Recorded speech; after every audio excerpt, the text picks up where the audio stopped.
County nonprofits. However, the report also suggests there are areas where residents are vastly underserved. And joining us to address all of this morning is Jessica Hubbard, the Executive Director with the Yolo Community Foundation. Thank you so much for your time.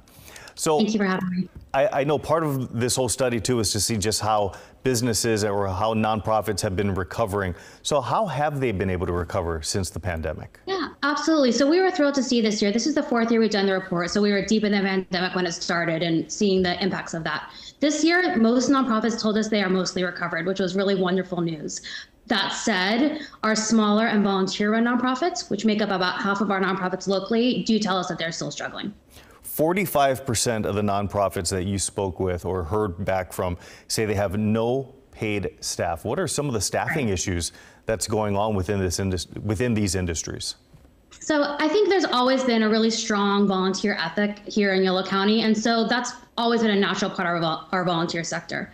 But as the sector has professionalized, we see more and more nonprofits with staff, with structure, and that's a really hard hurdle to get over, to get from no staff to one. And in general, we see too many nonprofits taking on too much work to meet community needs with too little staff to support them.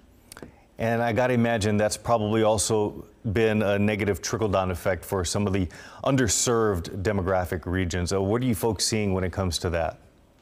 Absolutely. So our nonprofits are telling us some of their most significant concerns when it comes to the community are, first of all, sort of social and emotional needs. So mental health, children's development coming out of the pandemic, significant needs about basic human needs, food, housing, et cetera, cost of living. And then the opportunity to really serve people in need with the resources available to the nonprofits as expenses continue to grow faster than revenues. All right, so what are some of, as far as all the data is concerned, how do you hope to use this to usher some of the nonprofits forward?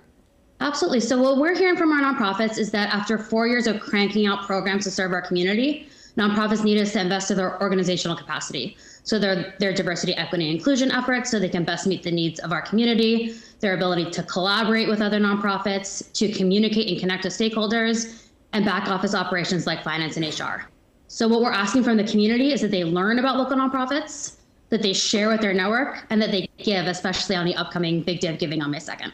Is that part of the hope that when you put together data like this, that some nonprofits actually start recognizing the other nonprofits, that they might be in a similar boat, I guess, so to speak? Yeah, absolutely. We had 2 kickoff events last week, one with donors and one with nonprofits. And I think for a lot of our nonprofits, it's the opportunity to hear that they're not alone and to be able to sort of work together to address these needs really helps them move forward.